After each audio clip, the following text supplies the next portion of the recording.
Перадаваць любоў да роднай мовы не толькі вучням, але і настаўнікам лічыць сваёй задачай моя сённяшняя суразмоўца, дырэктар 23-й беларускамоўнай гімназіі горада Мінска Ірына Леанідаўна Пасюкевіч. Актуальныя праблемы сучаснасці, гісторыя, культура, родная мова і мастацкае слова. Пра гэта і не толькі пісьменнік і публіцыст Навум Гальперовіч гутарыць з таленавітымі людзьмі краіны. Вы зрабілі здымкі летам са сваіх блізкіх мясцінаў. Гэта Капыльшчына? Было такое. Фотаздымкі былі, канешне ж, з Капыльшчыны, і фотаздымкі былі з тых мясцін, у якіх мы з калектывам падарожнічалі. Які настрой быў, калі вы здымалі гэта? Вы разумееце, Навум Яковлевич, што жыццё такое імклівае, асабліва у той час, калі вось цяпер лічбавыя тэхналогіі, штучны інтэлект, а ёсць штосьці такое цёплае, добрае, звязанае з малой радзімай. Прырода, канешне ж, гэта пачуцці самыя цёплыя, самыя добрыя. Дарэчы, хочу сказаць, што мне вельмі часта дасылае фотаздымкі мама з маёй малой радзімы. Так сталася, што не заўсёды ёсць магчымасць паехаць, калі хочацца, да бацькоў. І мама дасылае мне фотаздымкі. І ў мароз, і калі вясна пачынаецца, і восенню, і калі жніво. І сэрца ў любым выпадку імкнецца да малой радзімы. Я сама люблю падарожнічаць, люблю быць адзін на адзін з прыродай. Таму вось гэтыя фотаздымкі – гэта, мабыць, унутранае маё я. Заўсёды ў маёй памяці, значыць, славутыя людзі Капыльшчыны, гэта Цішка Гартны, гэта і Кузьма Чорны. Вось, напэўна, для вас таксама, паколькі вы так цёпла гаворыце пра свой край, напэўна, і літаратура, і мова, яны спалучаліся. І вот гэтыя імёны, гэтая гісторыя свайго края таксама паўплывала на ваш выбар жыццёвы. Так, справа ў тым, што я навучалася ў вясковай школе, у нас былі ўрокі працы, але мы яшчэ ездзілі вучыцца ў так называемыя комплексы навучальныя. І гэты комплекс знаходзіўся якраз на радзіме Кузьмы Чорнага. Так сталася, што я здзівілася, як можна увогуле жыць побач з такімі вялікімі людзьмі.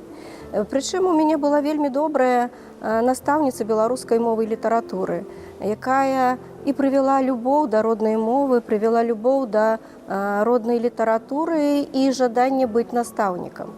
Хаця спачатку я хацела быць настаўніцай пачатковых класаў. Мара быць педагогам у мяне з самага дзяцінства, з першага класа, бо настаўніца ў першым класе была самая прыгожая, самая добрая, самая мілая, самая строгая і самая разумная ж, конечно. Ну, першая настаўніца. Конечно. Першая настаўніца. Вось, скажыце, а вы першых сваіх вучняў памятаеце? Канешне ж, памятаю.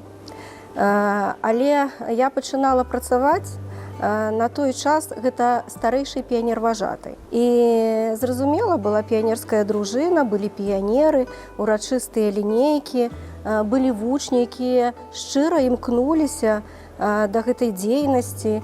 Былі больш сталага ўзросту вучні, гэта старэйшых класаў, з якімі прыходзілася адпрацоўваць розныя святы школьныя. Ну і, канешне, гэтых дзяцей я помню, хаця можна сказаць, што гэта не зусім былі дзеці, мы амаль былі аднаго ўзросту. Працавала я і ў групе падоўжанага дня, а ўжо калі прыйшла настаўніцай, я памятаю, гэта была новабудоўля ў Фрунзенскім раёне сталіцы, 195-я школа, і ў мяне быў клас. Клас непросты, але кожнага з вучняў я любіла, і я іх памятаю па сённяшні дзень. Найбольш, мабыць, у памяці застаўся такі выпадак. Я ўжо працавала намеснікам па вучэбнай рабоце ў Маскоўскім раёне. І быў у мяне вучань Мікалай. І ён такі быў упарты, мэта ў яго была спорт. Ён хацеў паступіць ва ўніверсітэт фізкультуры, але патрэбна было здаваць беларускую мову. Ён абраў для здачы на ЦТ беларускую мову. І з улікам таго, што я працавала ў дні дзяжурства дапазна, ён проста прыходзіў да мяне займацца. Займаўся. І я ўжо перажывала, думаю, ну якія ж там будуць вынікі, толькі б паступіў мой Коля. Вынікі былі выдатныя, дазволілі яму паступіць у універсітэт фізкультуры. І ўжо, будучы дырэктарам вось у 23-й гімназіі, ён прыехаў да мяне са сваёй жонкай, дасягнуў ён пэўных высот у спорце, прывёз мне сваю ўзнагароду. Медаль знаходзіцца ў мяне ў кабінеце. І гэта вельмі прыемна. Таму, калі цяпер бываюць нейкія моманты з вучнямі, самыя розныя, жыццёвыя, я, бывае, нават прыгадваю вось такі момант, што не заўсёды ва ўсіх вучняў ўсё ідэальна. Галоўнае ісці да сваёй мэты, упэўнена ісці, не крыўдзіцца на настаўнікаў, якія нешта там, магчыма, не так ацанілі з пункту погляду вучняў. Таму што кожны настаўнік імкнецца даць дзіцяці самае лепшае, я ў гэтым упэўнена. Я заўсёды сваім настаўнікам, якія без класнага кіраўніцтва, кажу: бярыце класнае кіраўніцтва. Настаўнік без класнага кіраўніцтва – гэта проста сірата. Як вам удавалася прывіваць любоў да беларускай мовы, да беларускай літаратуры? Калі менавіта весці размову пра 23-ю гімназію, то тут прыходзяць зацікаўленыя дзеці ў беларускай мове. Магчыма, не адразу дзеці, а бацькі. І бацькі, якія жадаюць даць сваім дзецям адукацыю на беларускай мове і па-беларуску. І дзеці не заўсёды беларускамоўныя. Ёсць дзеткі з рускамоўных сем'яў, і на пачатку настаўнікі перастройваюцца на тое, каб нейкія дадаткова патлумачыць паняцці. Бо дзеці ж прыходзяць не толькі з першага класа, яны прыходзяць у розныя класы. І тут залежыць ад гнуткасці саміх настаўнікаў. Хачу сказаць, што за ўвесь час быў толькі адзін вучань, я ўжо ў гімназіі працую 11 гадоў, адзін вучань, які сказаў, што ў мяне не зусім з мовай ладзіцца, і я перайду ў іншую школу. Гэта быў адзін выпадак, і гэта быў вучань таленавіты ў спорце, ён займаўся футболам. Все астатнія дзеткі вельмі лёгка адаптуюцца і валодаюць мовай на даволі высокім узроўні, выбіраюць і алімпіядныя заданні на беларускай мове, і ў жыцці лёгка пераключаюцца на беларускую мову. Шмат хто размаўляе выключна на беларускай мове. І радасна, што ёсць і настаўнікі, якія не проста адвялі ўрокі, размаўляючы па-беларуску, а і ў сваім жыцці выкарыстоўваюць выключна беларускую мову. Асабліва вось цяпер прыйшоў да нас настаўнік матэматыкі. Гэта такое замілаванне, калі ён заходзіць у гімназію.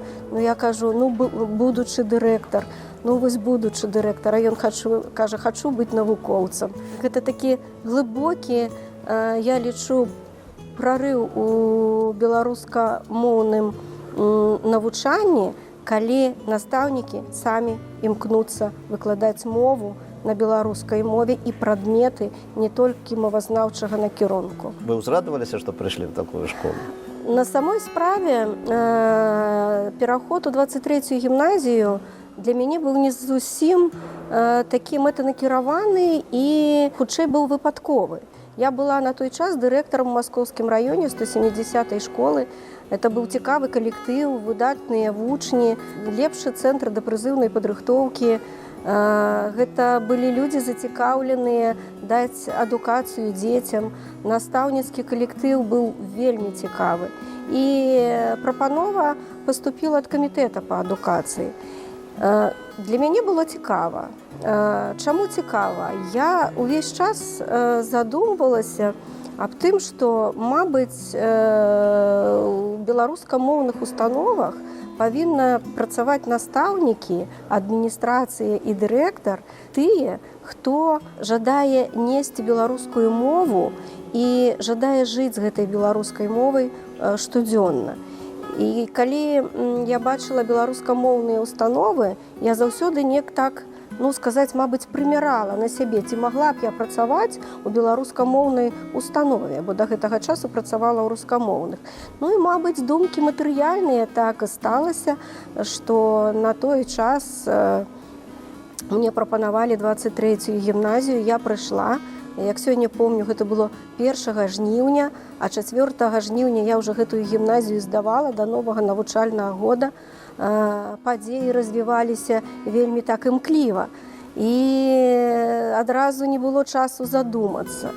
Было цяжкавата, мабыць, з-за таго, што на праспекце. Самы цэнтр. Сама цэнтр, так.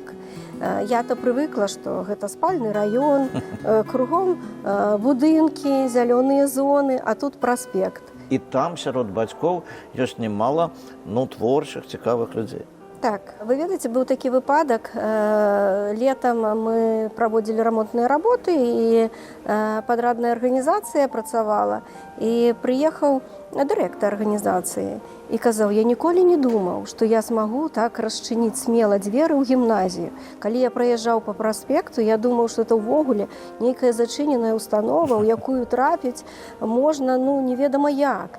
І быў вельмі Ліцэй нейкі такі царскасельскі. Да нас цягнуцца, канешне, дзеткі беларускамоўных сем'яў. Да нас прыводзяць сваіх дзетак і мастакі, і пісьменнікі, прыводзяць сваіх унукаў. Навучаўся ў нас унук Дударова. Увесь час мы праводзілі сустрэчы, это былі цікавыя сустрэчы падчас навучання унука з дзядуляй. Гэта адначасова спалучанне і творчасці, і цеплыні сямейнасці, бо на сённяшні дзень нельга адмаўляць важнасці удзелу ў выхаванні дзяцей менавіта дзядуль і бабуль. Ваша школа, ваша гімназія, увогуле цалкам можна назваць яе інтэрнацыянальнай, нягледзячы на тое, што яна беларускамоўная, бо яе гісторыя пачыналася як? Гісторыя школы вельмі мнагазначная. 17-й год бярэ пачатак, канешне ж, наша установа, але да таго, як у 17-м годзе гэта была прызнана школа, гэта была сапраўды яўрэйская школа да 17-го года. Вучылішча было яўрэйскае. І пасля 17-го года гэта былі і жаночыя класы, і была школа і з рускай мовай навучання, і з беларускай мовай навучання. І было лётнае вучылішча перад Вялікай Айчыннай вайной. Вялікая Айчынная вайна — это, канешне, жудасна і вельмі страшна, балюча разглядаць па фотаздымках. Але адбыўся нейкі цуд, будынак уцалеў падчас Вялікай Айчыннай вайны і быў адноўлены і гатовы прыняць вучняў пасля вайны. Дарэчы, нейкі пэўны час настаўніцкая газета размяшчалася таксама ў будынку нашай гімназіі. І я лічу, што гэта не выпадкова. Магчыма, вось тыя пачуцці і адчуванні, якія ўзнікаюць, калі заходзіш у гімназію і ўздымаешся на нейкі паверх, адчуванне таго, што гэта храм навукі. І яшчэ адна мова, якая ёсць там, кітайская. Кітайская мова, так. Кітайская мова – это мова, якую пачалі вывучаць у Рэспубліцы Беларусь. Было вызначана 3 установы: 12-я гімназія, 10-я школа і мы. І зразумела, што ініцыятарам на той час выступаў Тозік Анатолій Афанасьевич. У нас ёсць дзеці, якія за падтрымкай Міністэрства адукацыі маюць магчымасць навучацца ў Кітаі. І ўжо ёсць першыя выпускнікі, якія вярнуліся і працуюць на карысць нашай радзімы. А вы пабывалі ў Кітаі. Якія краявіды там запамяталіся вам? У кожнага зразумела, што свая гісторыя. Зразумела, што культура Кітая і культура нашай Беларусь – это розныя пачуцці, гэта розныя, таму што тут роднае, там цікавае. Але ў Беларусі, ў Кітаі вельмі шмат аднолькавых сімвалаў, якія сведчаць аб тым, што, нягледзячы тое, што культура розная, але агульная ў нас ёсць. Мне здаецца, агульная ёсць у любых народаў, якія імкнуцца да ўзаемадзеяння. А ўвогуле гэта магутнасць дзяржавы і культуры. Гэтага нельга адмаўляць. Дзякую, Ірына Леанідовна. Я вам пажадаю у першую чаргу поспехаў у працы, хорошых вучняў і добрых калег, цікавых калег і увогуле ўсяго самага добрага ў жыцці. І нагадаю нашим тэлегледачам, што сёння госцем нашай праграмы была дырэктар 23-й беларускамоўнай гімназіі горада Мінска, педагог Ірына Леанідовна Пасюкевіч. Усяго найлепшага, да пабачэння, да сустрэчы.